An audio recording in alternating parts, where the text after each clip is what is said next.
Ang paiiralin po natin ay ang tamang pamamaraan ng pagsama sa prosesyon.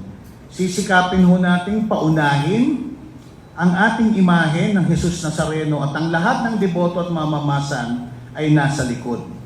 Ang ating pong mga ihos, ito po ang mga headline ng 6 na ihos, sila po ang mangunguna ng pagnangalaga ng ating andas sa dalawang gilid nito.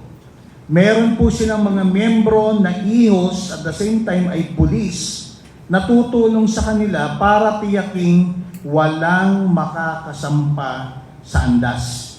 Bagamat hahayaan po nila ang mga magbabato ng panyo at tuwalya upang ipahid sa salamin o krus ng andas.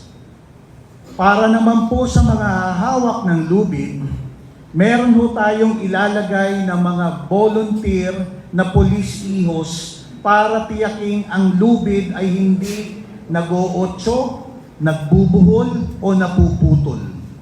Babantayan po ito ng mga ihos police para ho pati ang mga bata na hindi dapat nakakasama sa pasanan at sila palagi ang mga nabibilang nating nasusugatan ay hindi ho nating papayagang humawak sa lubid.